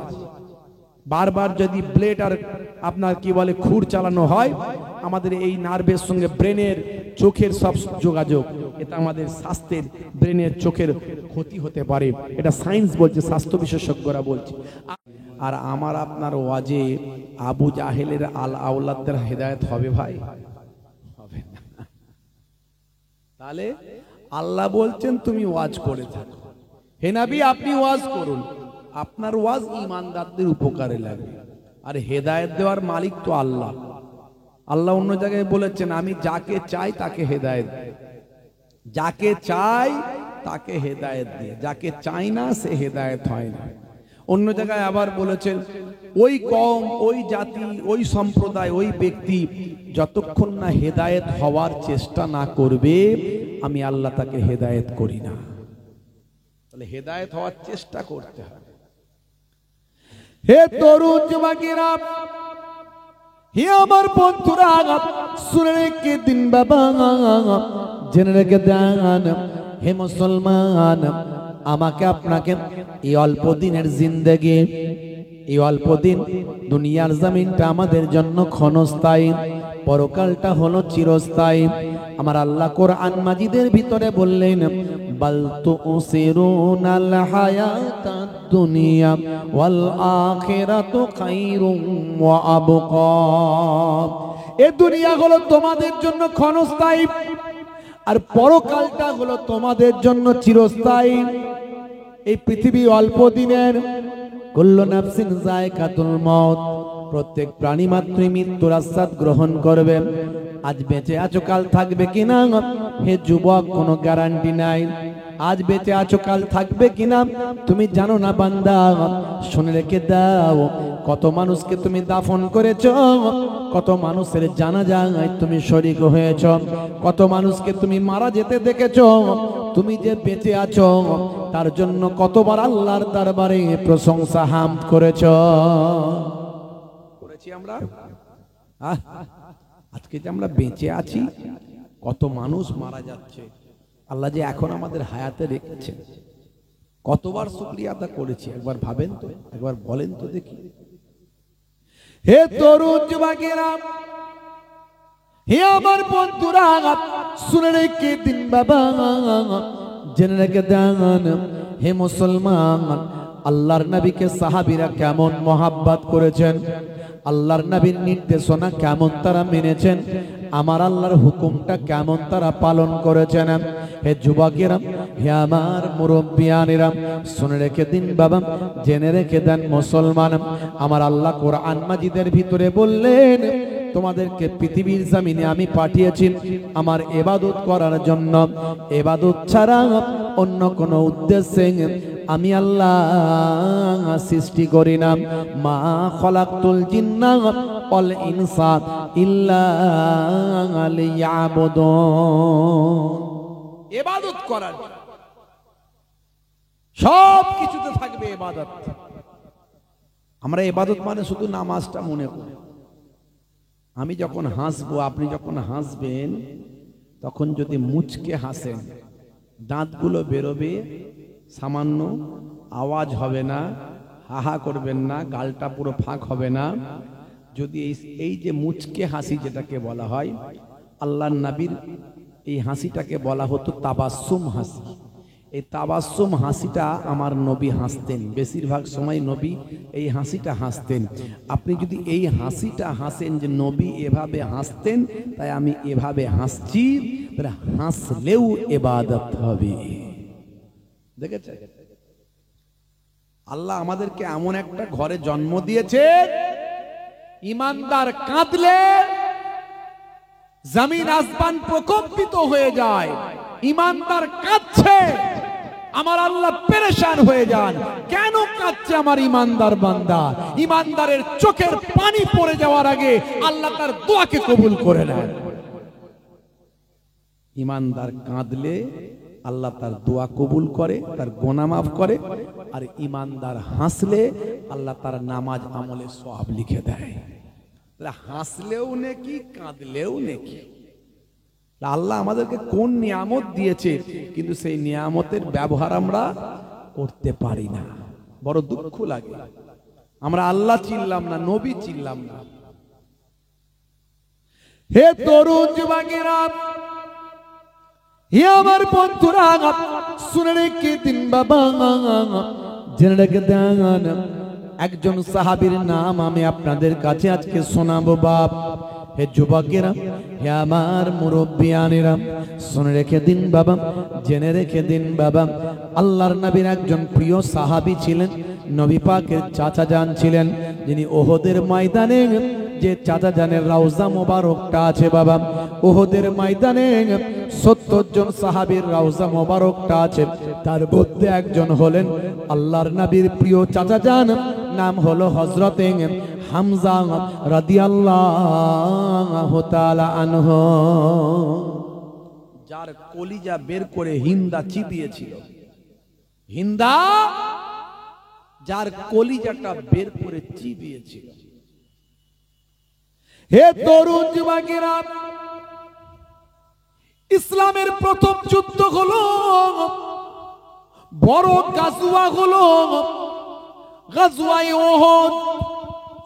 আল্লাহর নবী মদিনা শরীফে যাওয়ার পরে জালেমদের সঙ্গে সবচেয়ে বড় লড়াই যেটা করতে হয়েছিল, সেই লড়াইটার নাম হলো উহুদের যুদ্ধ। ভাই আমার, বদরের যুদ্ধ। হে তরুণ যুবকেরা, হে আমার মুরব্বিয়ানেরা, এই যুদ্ধে আল্লাহর নবীর সাহাবী ছিলেন মাত্র 313 জন। এই 313 জনের ভিতরে মাত্র হাতে গোনা 7-8টা মাত্র তলোয়ার ছিল। বাকি 313 জনের কাছে আর কোনো যুদ্ধাস্ত্র বলতে কিছু ছিল না। এই 7-8টা মাত্র তলোয়ার, বাকি সকলের হাতেতে খাজুর গাছের লাঠি। এই লাঠি নিয়ে যুদ্ধ করতে যাচ্ছে, বুঝতে পারছেন? ইমানদারদের পাওয়ার বুঝতে পারছেন কিরকম? ইমানদারদের পাওয়ার বুঝতে পারছেন? আর যাদের বিরুদ্ধে লড়াই করছে তারা 1000-এরও বেশি। তাদের ঘোড়া আছে, তলোয়ার আছে, ঢাল আছে, যুদ্ধাস্ত্র আছে, অনেক কিছু আছে। আর তাদের সঙ্গে লড়াই হচ্ছে ইমানদারদের। কিসের জন্য? হক আর না হকের লড়াই, সত্য আর মিথ্যার লড়াই, সত্য আর মিথ্যার লড়াই। ওরা ইসলামকে মিটিয়ে দিতে চায়। ইসলাম কোনোদিন আগে বেড়ে যুদ্ধের কথা বলেনি। প্রত্যেকটা যুদ্ধ ইসলামে যা আছে সব প্রতিরোধমূলক যুদ্ধ। যেখানে অন্যায় হয়েছে আল্লাহর নবী সেটা বাধা দেওয়ার চেষ্টা করেছে। বাধা দিতে গিয়ে কুফফারদের সঙ্গে লড়াই হয়েছে। হে তরুণ যুবকেরা, হে আমার বন্ধুরা, শুনে রেখে দিন বাবা, জেনে রেখে দেন, এই জায়গাটা, এই বদরের যুদ্ধের জায়গাটা, এই জায়গাটায় আমি এদিন কদিন আগে গিয়ে ঘুরে এসেছি। ওই জায়গায় একটা বালির পাহাড় আছে। হে তরুণ যুবকেরা, আল্লাহর নবী এই বদরের ময়দানে গিয়ে, ভাই আমার, দোস্ত আমার, আল্লাহর দরবারে রাতের বেলা সিজদায় পড়ে গেলেন। আয় আল্লাহ, ওই জালেমরা ইসলামকে মেটাতে চায়। তারা কোথায়? মক্কা থেকে আসছে মদিনা শরীফকে ধ্বংস করার জন্য। আয় আল্লাহ, এই তো আমরা মাত্র গোটা কতক মুসলমান। ইসলাম বাবা আদম নবী থেকে এসেছে, কিন্তু ইসলাম ধর্মটা আমার নবীর হাত ধরে কমপ্লিট হয়েছে। হ্যাঁ ভাইরা আমার, এই আরাফাতের ময়দানে একটা পাহাড় আছে, পাহাড়টার নাম হলো জাবালে রাহমা। জাবালে রাহমা, যে পাহাড়ে উঠে হযরতে আদম নবী দোয়া চেয়েছিলেন, 350 বছর কান্না করেছিলেন, আয় আল্লাহ আমি ভুল করেছি, তুমি যে গাছের ফল খেতে নিষেধ করেছো আমি খেয়ে ফেলেছি, আমি ভুল করেছি, আমাকে ক্ষমা করে দাও। আল্লাহ জান্নাত থেকে বের করে দিয়েছিলেন, আদম নবীকে পাঠিয়েছিলেন সিংহল, এই ভারতবর্ষের শ্রীলঙ্কা, ওখানে একটা পাহাড় আছে, আমরা বলি আদম পাহাড়, আর শ্রীলঙ্কার লোক বলে অ্যাডাম পাহাড়। তারা বলে তাদের ধর্মগুরুর পায়ের ছাপ, অনেকে অন্যান্য ধর্মের বলে তারা তাদের পায়ের ধর্মগুরুর পায়ের ছাপ। আর ওই অ্যাডাম পাহাড়ে যদি কোনোদিন যান, ওই পাহাড়ে গিয়ে যে পায়ের ছাপটা পাবেন, আমাদের বিশ্বাস, আমাদের ধর্মীয় মতে সেটা হলো হযরতে আদম আলাইহিস সালাতু ওয়াস সালামের পায়ের ছাপ। আজও সেটা মানুষ উঠে দেখে, প্রায় 7 ফুট লম্বা, কম বেশি। পায়ের ছাপটা হলো 7 ফুট লম্বা, তাহলে মানুষটা কত লম্বা ছিল বুঝতে পারছেন? আদম নবী। হে তরুণ যুবকেরা, হে আমার বন্ধুরা, হযরতে আদম নবীকে জান্নাত থেকে নামানো হয়েছিল শ্রীলঙ্কায় সিংহলে। এই ভারতবর্ষের জমিনে যারা মুসলমানদের কথা বলে, মুসলমানদের ভারত থেকে তাড়িয়ে দাও। হে তরুণ যুবকেরা, হে আমার মুরব্বিয়ানেরা, শুনে রেখে দিন, মুসলমানরা কোথা থেকে উড়ে এসে জুড়ে বসে না যে মুসলমানদের তাড়িয়ে দেবেন। এই মুসলমানরা এদেশেই জন্ম আর এই দেশেই মৃত্যু হবে। প্রতিদিন এই দেশের মাটিকে 5 বার করে মুসলমানরা চুমু খায়। আর এই দেশের মাটিটা হলো মুসলমানদের বাপের সম্পত্তি। যদি বলেন এটা কেমন করেন, শুনে রেখে দেন, জেনে রেখে দেন। পৃথিবীর প্রথম ব্যক্তি তিনি হলেন হযরতে আদম আলাইহিস সালাম। তাকে আমরা প্রথম পিতা বলি, আমাদের আদি পিতা বলি, আমাদের প্রথম নবী সেই হযরতে আদম নবী। মানুষ সৃষ্টি হওয়ার আগে সবচেয়ে প্রথম আদম নবীকে সৃষ্টি করা হয়েছিল। আর আদম নবীকে প্রথমে এই ভারতবর্ষের তৎকালীন যুগে অখণ্ড ভারত, সিংহল ভারতবর্ষের শ্রীলঙ্কায় হযরতে আদম নবীকে পাঠানো হয়েছিল। এই আদম নবী ভারতবর্ষে প্রথম এসেছিলেন, তাই মুসলমানদের বাপের জায়গা হলো এই ভারতবর্ষ। এটা আমাদের বিশ্বাস, এটা আমাদের বিশ্বাস। আর আজকাল তো মোটামুটি সুপ্রিম কোর্টের রায় পর্যন্ত বিশ্বাসে মাঝে মাঝে হয়, কথা ঠিক না? মানে বিশ্বাস থাকলেই রায় হয়ে যাবে। এখন আর এভিডেন্স আইন, হ্যাঁ, আর যা যুগ জামানা পড়েছে, সুপ্রিম কোর্টের বিচারপতি আর কি করবে? যদি একটু হক কথা বলেন, তাকে আবার অন্য অ্যাডভোকেট জুতো ছুড়ছে, দেখেছেন তো নাকি? আখেরি জামানা, পরিস্থিতি খুব খারাপ। তবে আমার আল্লাহর কৌশল বোঝা বড় দায়। আমার আল্লাহ বলছে, এ দুনিয়ার মানুষ শোনো, তোমরা যতই চক্রান্ত করো, আমি আল্লাহ হলাম সবচেয়ে বড় কৌশলকারী। জোরে বলুন সুবহানাল্লাহ।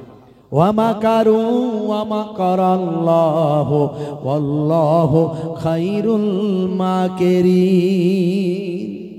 আল্লাহ রাব্বুল আলামিন কোরআন মাজিদে বলেছেন, হে দুনিয়ার মানুষ, তোমরা যতই চক্রান্ত করো, আমি আল্লাহর কৌশল সবচেয়ে উপরে। এই উত্তরপ্রদেশের কানপুরে মাত্র কিছুদিন আগে বিশ্ব নবী দিবসের মিছিল হচ্ছিল। মিছিল থেকে হে তরুণ যুবকেরা, বিভিন্ন ধর্মের, বিভিন্ন সম্প্রদায়ের মানুষ তাদের ধর্মীয় মিছিল মিটিং করে, করে কি করে না? হে তরুণ যুবকেরা, মুসলমানরাও ঈদে মিলাদুন নবীর মিছিল করে, শান্তি সম্প্রীতির বার্তা মানুষের মাঝখানে দেয়। এই মিছিল করার পরে কয়েকটা আই লাভ মুহাম্মদ সাল্লাল্লাহু আলাইহি ওয়াসাল্লাম ব্যানার তারা টাঙিয়েছিল। এর মধ্যে কোনো খারাপ কিছু নাই। আমি আমার নবীকে ভালোবাসি, আপনি আপনার ধর্মগুরুকে ভালোবাসেন। কেউ বলে আই লাভ মহাদেব, কেউ বলে আই লাভ হনুমানজি, কেউ বলে আই লাভ দুর্গাজি, মাতা দুর্গাজি। ভাই আমার আই লাভ গণেশজি, কেউ বলে আই লাভ জিসাস, কেউ বলে আই লাভ মাদার টেরেসা।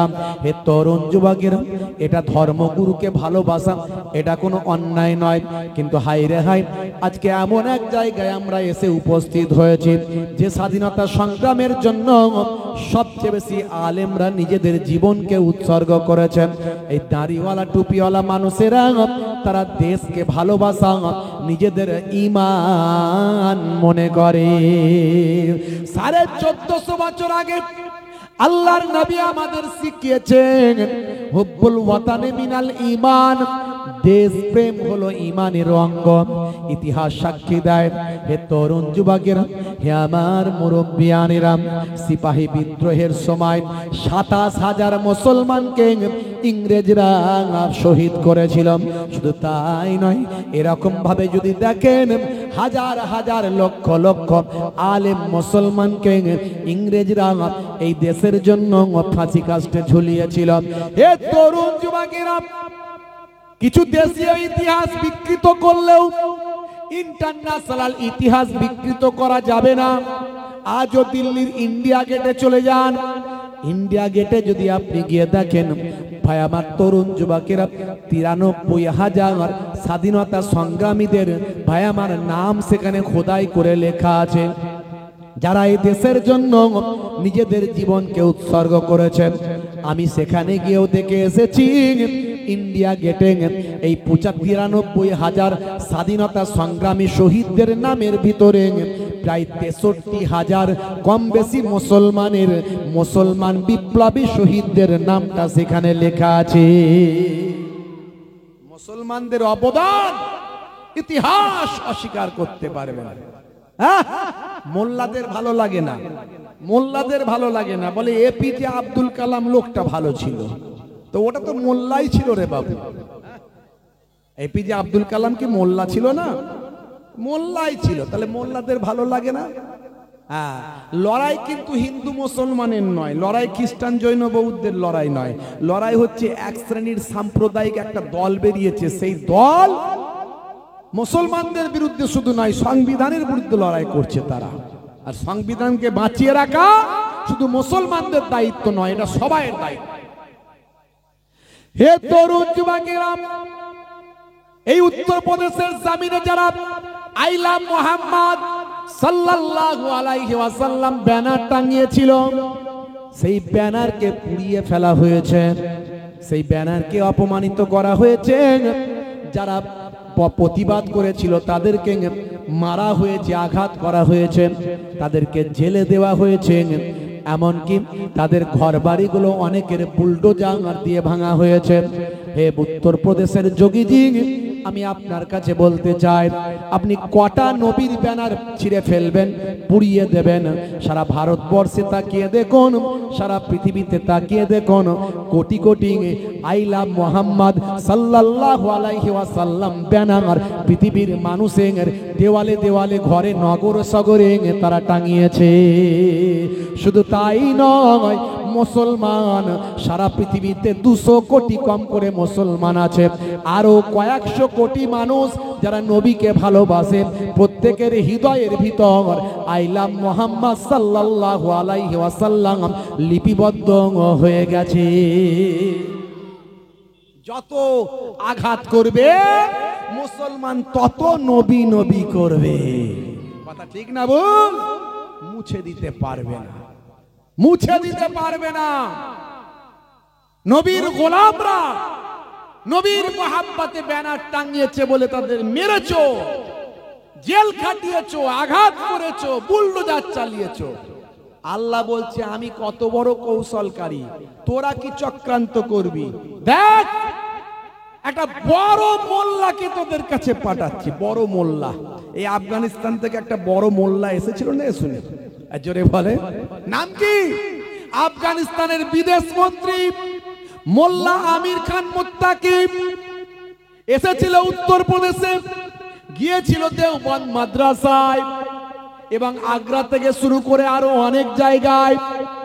যে যোগীজি ভাই আমার নবীর গোলামদের উপর অত্যাচার করেছে, সেই যোগীজি ওই আমির খান মুত্তাকি নবীর গোলামকে সম্মান রেসপেক্ট করে প্রত্যেক জায়গায় ঘুরিয়ে ঘুরিয়ে ঘুরিয়ে দেখিয়েছে। আমার আল্লাহ বলছেন, যে নবীর গোলামকে তোরা মারলি, সেই নবীর গোলামকে তোরা আবার স্যালুট করবি। দেখেছে আল্লাহর কৌশল? আমার আল্লাহর কৌশল সবার উপরে, কিন্তু আমরা ভালো হতে পারছি না। আমরা যদি প্রকৃত আল্লাহওয়ালা হয়ে যেতাম, প্রকৃত যদি নবী প্রেমিক হয়ে যেতাম, আমাদের দিকে বাঁকা চোখে তাকানোর ক্ষমতা কারো ছিল না। কারণ নবীর গোলাম, নবীর গোলাম, নবী হলেন পৃথিবীর শ্রেষ্ঠ মহামানব। সেই নবীর গোলাম কখনো অন্যায় কাজ করে না, আর কোন মানুষও তার সঙ্গে অন্যায় করতে পারে না, যদি প্রকৃত নবীর গোলাম হয়। খাজা গরিব নামাজের সঙ্গে কেউ অন্যায় করতে পেরেছে? সবাই তাকে স্যালুট করতে হয়েছে। হ্যাঁ, বরফির আব্দুল কাদের জিলানী কেমন নবীর গোলাম? হ্যাঁ, কেউ অন্যায় করতে পেরেছে? যে নবী বরফির সাহেবের সঙ্গে বিয়াদবি করতে গেছে, তাকে স্যালুট করে আসতে হয়েছে। মুজাদ্দিদুজ্জামান পীর আবু বকর সিদ্দিক রাহমাতুল্লাহ আলাইহি, আপনাদের দাদা হুজুর কেবলা, কেউ তার সঙ্গে বিয়াদবি করতে পেরেছে? যে করার চেষ্টা করেছে সে তাকে স্যালুট করে এসেছে। নবীর যদি গোলাম আমরা হয়ে যেতাম প্রকৃত, আমাদের অপমান করতে এসে তারা স্যালুট করে চলে যেত। দুর্ভাগ্য, আমরা নবীর গোলাম ঠিক মতো হতে পারছি না। হে তরুণ যুবকেরা, আজ থেকে প্রতিজ্ঞা করো, শুধু ব্যানার টাঙালে হবে না, ব্যানারটা নিজের বুকে টাঙাতে হবে, মহাব্বতটা নবীর নিজের বুকেতে ঢোকাতে হবে। নামাজ পড়ো না, শুধু নবী নবী করলে হবে? নবী নামাজকে প্রতিষ্ঠা করার জন্য নিজের জীবন উৎসর্গ করেছে। কত সাহাবায়ে কেরামরা নিজেদের জীবন উৎসর্গ করেছে। নবীর সুন্নত তোমার মধ্যে নাই, শুধু নবী নবী করলে হবে না। নবীর সুন্নতকে বাস্তবায়িত করো, নবীর প্রেমকে নিজের অন্তরে বাস্তবায়িত করো। ব্যানার টাঙিয়েছো, নিশ্চয় বাহ্যিক নবীর ভালোবাসা দেখিয়েছো, কিন্তু নিজের অন্তরের ভালোবাসাটা কোথায় যাবে? আজ থেকে প্রতিজ্ঞা করতে হবে যে আমি নামাজি হব, নবীর প্রেমিক হব, নবীর সুন্নত মেনে চলব। আর একটা কথা বলতে চাই, যারা ব্যানার টাঙিয়েছে তারা যদি ব্যানারের দেখভাল না করে, ব্যানার টাঙিয়ে যতটা নেকি সওয়াব কামিয়েছে, ওই ব্যানার আমি অনেক জায়গায় রাস্তাঘাটে দেখছি ব্যানার পুরানো হয়ে গেছে, ব্যানার ছিঁড়ে যাচ্ছে, ব্যানার খুলে যাচ্ছে। ওই ব্যানার যদি রাস্তায় পড়ে থাকে, ওই ব্যানারে যদি লোকে অপমান করে, বেয়াদবি করে, মনে রাখবেন যতটা সওয়াব নেকি হয়েছে তার থেকে 1000 গুণ বেশি গুনাহ হয়ে যাবে, গুনাহ কবিরা হয়ে যাবে। যে ব্যানারগুলো ছিঁড়ে গেছে, পাড়ায় পাড়ায়, নগরে নগরে, শহরে শহরে, গ্রামের দায়িত্বে আছে, জলসা কমিটির দায়িত্বে আছে, বিভিন্ন ক্লাবের দায়িত্বে আছে, প্রত্যেকের দায়িত্ব নিয়ে ব্যানারগুলোকে খুলতে হবে। ওই ব্যানারগুলোকে খুলে ওই ব্যানারগুলোকে শ্রদ্ধার সঙ্গে, সম্মানের সঙ্গে কোনো গোরস্থানে গিয়ে দাফন করতে হবে, কিংবা ওই ব্যানারটাকে পুড়িয়ে তার ছাইটাকে নিয়ে কোন গোরস্থানে পবিত্র জায়গায় দাফন করতে হবে। কারণ আমার নবীর নাম সেখানে লেখা আছে। আমার নবীর নামে যদি সামান্য অপমান হয়, বেয়াদবি হয়, আনতাহাবাতা আমালুকুম ওয়া আনতুম লা তাশউরুন, তোমাদের আমলগুলো কোনটা দিয়ে পেরিয়ে চলে যাবে, টের পাবে না, বুঝতে পারবে না। কথা ঠিক না ভুল বলেন? জোরে বলেন। হ্যাঁ ভাইরা আমার, তরুণ যুবকেরা আমার, সেই নবীর সম্মানে যেন কোনো আঘাত না আসে, এটা প্রত্যেককে দায়িত্ব নিতে হবে। আই লাভ মুহাম্মদ, দরুদ ও সালাম, জোরে হবে না সুবহানাল্লাহ। আমার লেখা আপনারা জানেন, এটা প্রায় ভাইরালের মতোই। আই লাভ মুহাম্মদ, দরুদ ও সালাম, জোরে হবে না সুবহানাল্লাহ। নয় পাকের নাম শুনলে কি বলতে হবে? জোরে বলেন, কি বলতে হয়? সাল্লাল্লাহু আলাইহি ওয়াসাল্লাম। নবী পাকের নাম শুনলে কি বলতে হয়? সাল্লাল্লাহু আলাইহি ওয়াসাল্লাম। একবার দরুদ শরীফ পড়ে নেন তো, আল্লাহুম্মা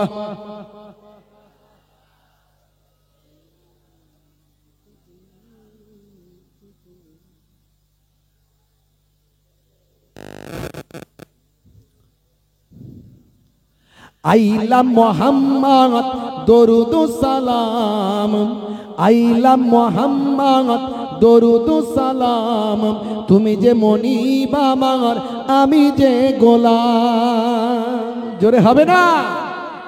আচ্ছা, আল্লাহ হলেন আমাদের স্রষ্টা একদিকে মনিব, আর নবী, নবীর দরবারে আমরা কি করছি? আমরা গোলাম, কাজ করছি, নবীর নির্দেশ পালন করছি।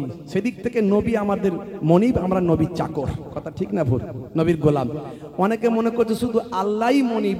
আল্লাহর মনিব ব্যাখ্যা আলাদা, নবীর মনিব ব্যাখ্যা আলাদা।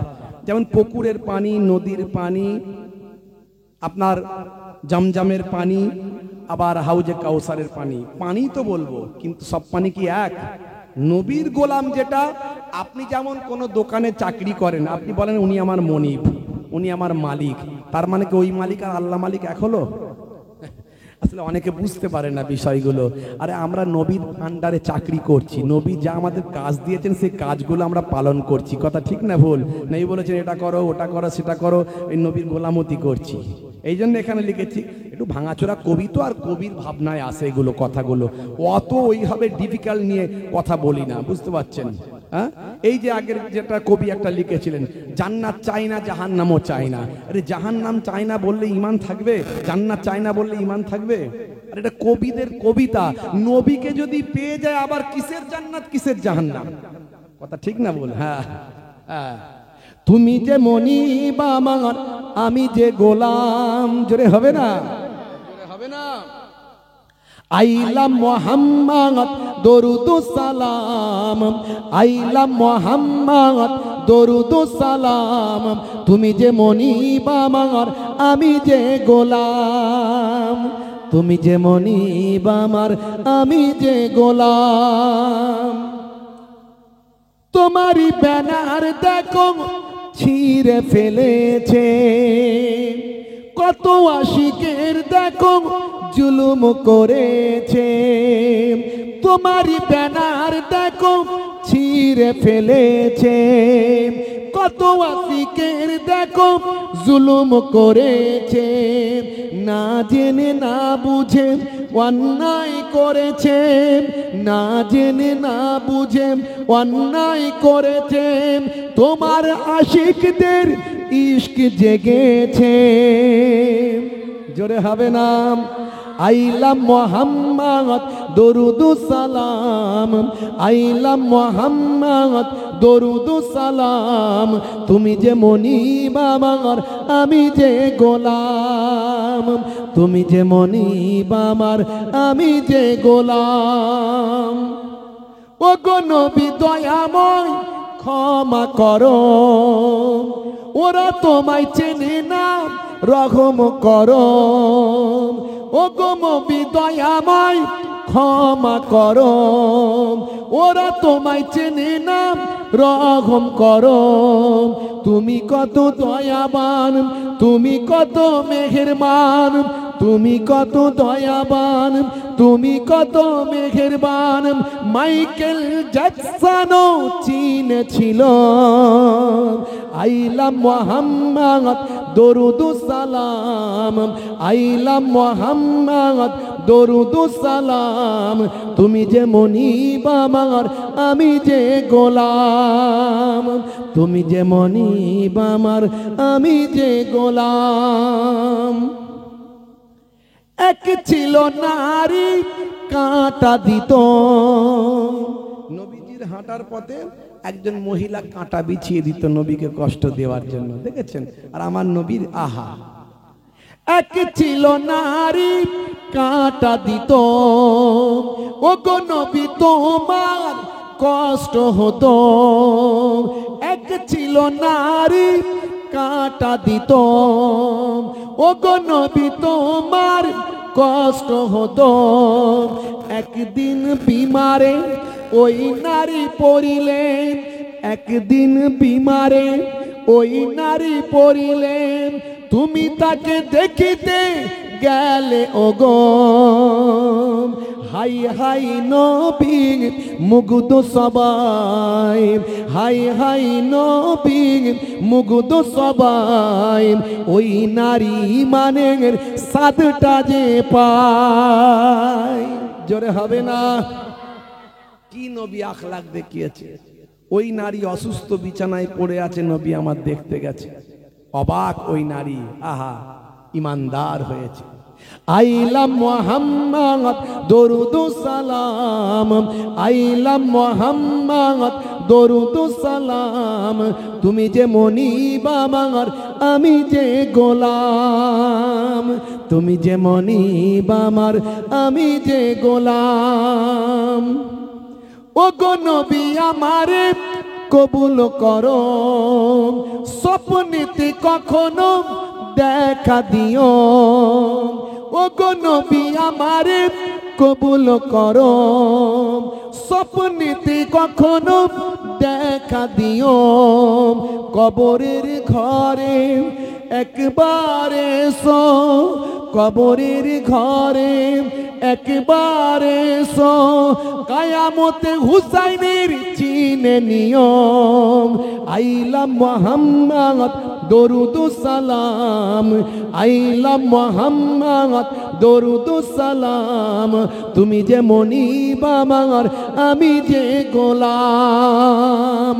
তুমি যে মনিব আমার, আমি যে গোলাম। আল্লাহুম্মা সাল্লি আলা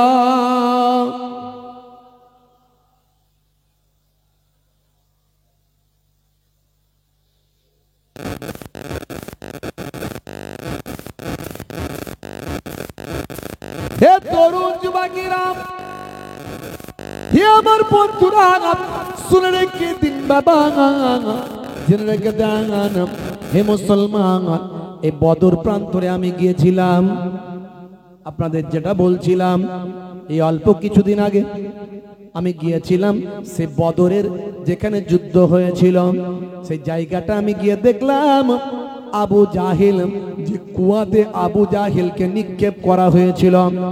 70 জন জালেম, ইসলামের বড় বড় শত্রু আমার নবীর বড় বড় শত্রু জানের দুশ্মন সেই জায়গায় হত্যা হয়েছিল। ওই কুয়াতে একসঙ্গে আবু জাহিলের সঙ্গে তারাও সেখানে শুয়ে আছে, তারাও সেখানে শহীদ হয়ে, তারাও সেখানে হত্যা হয়ে পড়ে আছে। সারা পৃথিবীর নবী প্রেমিকেরা সেই কুয়াতে গিয়ে থুতু নিক্ষেপ, ইট নিক্ষেপ, ঢিল নিক্ষেপ করে আসে। হে তরুণ যুবকেরা, হে আমার মুরব্বিয়ানিরা, ভাই আমার বদরের যুদ্ধ শুরু হবে। আল্লাহর নবী রাতের বেলা সিজদায় পড়ে গেলেন। আয় আল্লাহ, এই অল্প সংখ্যক মুসলমান ইসলাম এসেছে বাবা আদম নবী থেকে। সমস্ত নবীরা ছিলেন মুসলমান, সমস্ত নবীরা ইসলাম মেনেছেন, কিন্তু ইসলাম কমপ্লিট হয়েছে আমাদের নবীর হাত ধরে। বিদায় হজের সময় এই আরাফাতের ময়দানে যে পাহাড়টা আছে, এই পাহাড়টার নাম হলো জাবালে রাহমাত। 350 বছর হযরতে আদম নবী কান্নাকাটি করেছেন। ভাই আমার শেষে যখন তিনি জাবালে রাহমাত এই আরাফাতের ময়দানে পাহাড়ে উঠেন, ভাই আমার নিশানা করা আছে, এই পাহাড়ে একটা নিশানা আছে। ওই জায়গায় হযরতে আদম নবীর দোয়াটা কবুল হয়েছিল। সেইখানে বসে বসে হযরতে আদম নবী আল্লাহর দরবারে দোয়া চানাম, আয় আমার আল্লাহ, 350 বছর কাঁদলাম, এখনো তুমি আমার দোয়া কবুল করলে না, তুমি আমাকে ক্ষমা করলে না। আজ আমি তোমার দরবারে দোয়া চাই। আমার একটা বিশেষ কথা মনে পড়েছে, যখন তুমি আমাকে জান্নাতে রেখেছিলে, আমি জান্নাতের দরজায় দরজায় তোমার নামের সঙ্গে একটা নাম আমি দেখতে পেতাম। তিনি হবেন আখিরি জামানার পয়গম্বর, আমার পরবর্তী প্রজন্মের আমারই সন্তান, কিন্তু তাকে আপনি অনেক সম্মান দেবেন, শেষ নবী বানাবেন, নবীদের নবী বানাবেন, ইমামুল আম্বিয়া বানাবেন। সে আখিরি জামানার পয়গম্বরের নামটা আপনার নামের সঙ্গে আমি দেখেছিলাম জান্নাতের দরজায় দরজায়, সেই নবীর নাম আমি দেখেছিলাম। আমার আল্লাহ, সেই আখিরি জামানার পয়গম্বর, জগতের শেষ নবী জনাবি মুহাম্মদ মুস্তাফা সাল্লাল্লাহু আলাইহি ওয়াসাল্লামের ওসিলা দিয়ে আপনার কাছে দোয়া চাই, আপনি আজকে আমার দোয়াটা কবুল করে আমাকে ক্ষমা করে দেন। আমার আল্লাহ বললেন, হে নবী, হে আমার আদম, শুনে রেখে দাও, জেনে রেখে দাও, আজকে তুমি এমন একটা ওসিলা নিয়ে এসেছো, এমন একটা উদাহরণ দিয়েছ, এমন একটা উপমা দিয়েছ, এমন একটা মাধ্যম নিয়ে এসেছো যেটা আমি আর বদলে দিতে পারলাম না, যেটা আমি আর ফেলে দিতে পারলাম না, যেটা আর অস্বীকার করতে পারলাম না। হে আদম, যাও, আমার আখিরি জামানার পয়গম্বরের খাতিরে তোমাকে ক্ষমা করে দিলাম। হযরতে আদম আলাইহিস সালামকে এই জাবালে রাহমাতে আমার আল্লাহ ক্ষমা করেছিলেন, দোয়া কবুল হয়েছিল। দোয়া কবুল হওয়ার পরে মাথা তুলে দেখলেন জেদ্দার দিক থেকে মা হাওয়া আলাইহিস সালাতু ওয়াস সালাম হেঁটে হেঁটে জাবালে রাহমাত পাহাড়ের দিকে আসছে। আদম নবীকে শ্রীলঙ্কায় ফেলেছিলেন, আর মা হাওয়া আলাইহিস সালাতু ওয়াস সালামকে জেদ্দায় নামিয়েছিলেন। 350 বছর পর মোলাকাত হলো। ভাইরা আমার, এই পাহাড়ে বিদায় হজের ভাষণ দিয়েছিলেন আমাদের নবী 1,20,000 সাহাবার সামনে। আর সেই সময় আল্লাহ রাব্বুল আলামিন আয়াত নাজিল করলেন, আল ইয়াউমা আকমালতু লাকুম দীনাকুম ওয়া আতমামতু আলাইকুম নি'মাতি ওয়া রাদিতু লাকুমুল ইসলাম দীনান। ইসলাম কমপ্লিট করলেন আল্লাহ, এই আয়াত নাজিল করলেন। তার মানে ইসলাম ছিল বাবা আদম নবী থেকে, কিন্তু ইসলাম কমপ্লিট হলো আমার নবীর হাত ধরে বিদায় হজের দিনে। জোরে বলুন সুবহানাল্লাহ। আরাফাতের ময়দানে জাবালে রাহমাত পাহাড়ে। হে তরুণ যুবকেরা, সেই নবী বদরের ময়দানে আপনারা আমার নবী সিজদায় পড়ে গিয়ে আল্লাহর দরবারে বলেন, আল্লাহ अगर ये चंद नफूस मिट जाए तो कयामत तक तू ना पूछा जाएगा। এই অল্প সংখ্যক মুসলমান যদি শেষ হয়ে যায়, কিয়ামত পর্যন্ত আপনাকে আল্লাহ বলে ডাকার কেউ থাকবে না। আমার আল্লাহ বললেন, হে আমার হাবিব, মাথা তুলুন, মাথা তুলুন, এই যুদ্ধে আমি আল্লাহ আপনাকে জয়দান করব। শুধু তাই নয়, কুফফারদের বড় বড় নেতা, কুফফারদের বড় বড় লিডার কোন জায়গায় মরে পড়ে থাকবে সেই জায়গাগুলো আমি আপনাকে দেখিয়ে দিলাম। ফারিস্তা জিবরাইল আলাইহিস সালাম যুদ্ধের আগে ফল ঘোষণা করলেন এবং জালেমরা কোথায় মরে পড়ে থাকবে সেগুলো দেখিয়ে দিলেন। নবী আবার সাহাবীদের দেখিয়ে দিলেন। শুধু তাই নয়, আমার আল্লাহ জানিয়ে দিলেন এই যুদ্ধে ফারিস্তারা আপনার সঙ্গে সহযোগিতা করবে। জোরে হবে না? এই বদরের ময়দানে একটা বালির পাহাড় আছে, বালি। এই বালির পাহাড়ে আমি উঠেছিলাম। জি হ্যাঁ, মানুষকে দেখিয়েছিলাম এটাই হলো সেই বালির পাহাড়। সারা আরবে অনেক জায়গায় গেছি, বালির পাহাড় কোথাও পাইনি। ওই একটা জায়গায় পেয়েছি বালির পাহাড়, সেটা হলো বদরের ময়দানে। ভাইরা আমার, কিতাবের মধ্যে এসেছে ওই বালির পাহাড়ে 1000 আল্লাহ ফারিস্তা নামিয়েছিলেন বদরের যুদ্ধের জন্য। বুঝতে পারছেন? তাহলে আমার নবীকে আল্লাহ গায়েবী মাদাত করছেন ফারিস্তা দিয়ে, আর নবীর উম্মতরা বিপদে থাকবে এটা কোনোদিন হয়? কিন্তু আমরা আল্লাহ ভুলে গেছি, নবী ভুলে গেছি, তাই বিপদে পড়েছি। না হলে বিপদে পড়তাম না। একটু আমার